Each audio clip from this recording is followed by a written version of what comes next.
Hi and welcome to the cardhoppinhop organized by Jen at Handmade Happiness Facebook group. This month's theme is Case Yourself, and the card on the left I made 2 years ago, and the one on the right is the one I'll be showing you today. The main idea is to change up the original medium. I'll be using this stamp set from Pinkfresh Studios with the coordinating dies. The images are a full stamp, so I stamped twice with Copic friendly ink, and I'll be coloring with the Copics. I have the colors on the screen, and I start with my lightest color to map my darkest areas. Then I go with the mid-tone.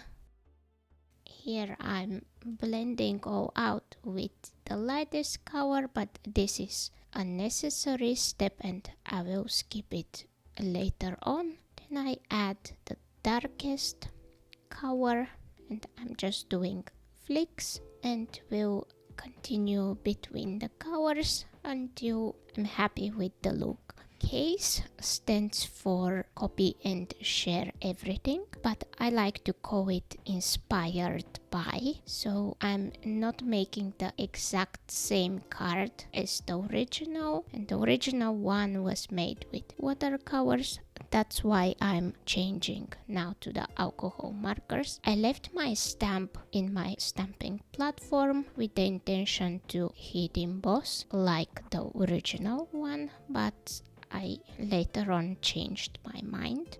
And as I said in the beginning, and this is a cardhoppinhop, which is a year-long hop full of fun themes and techniques. I will have the link to the next person in my description box down below, as well as the full list of participants in case you get lost. But I highly recommend you hopping along and checking all these wonderful and talented ladies, and please leave them some love. I won't be showing you more of this flower. I continued the same way.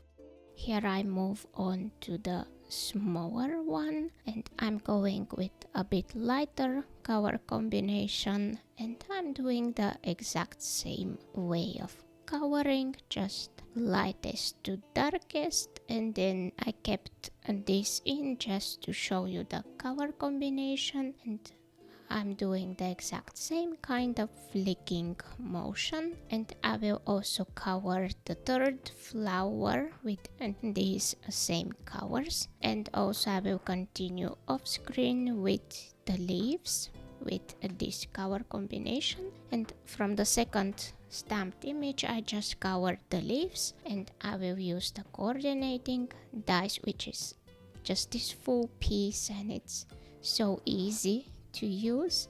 And I will run this through my die cutting machine and be right back. And it mysteriously disappeared, the second image of these leaves. I don't know where it went. I couldn't find it at all. So for my background, I'm using almost the same colors as I had used in my original card. So these are the blueprint sketch, chipped sapphire, and black soot. First I go with the blueprint sketch, just lightly ink blend from one corner. Oh, and this is a square piece of cardstock, which is around 5 by 5 inches. I go for a gradient look, and I also sprinkled some clean clear water and dab a little bit of with a paper towel just for some interest. In the original card I used a watercolor paper, but here I just went with the Bristol Smooth. Then I used this frame to cut out of gold metallic cardstock, and I was thinking, should I create a square out of it like in the original? But there I had used rose gold mirror cardstock, and I didn't do a great job creating the frame back then. Here for the centers of the flowers, I had used just yellow Copic markers, and now I added the clear Stardust Gelly Roll pen. Moving on with the arrangement, and I have placed the images the way I like, and I'm always using my stamping platform to hold everything in place.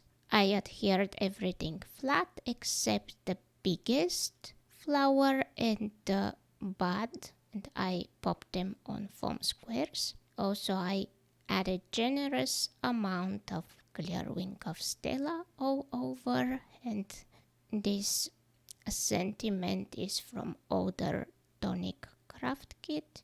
I heat embossed in gold, and I will just place it right there. I didn't want to add more embellishments. Like at the original card, I had used sequins. Here is all the shine. If you enjoyed the video, please hit the like and keep on hopping. Bye!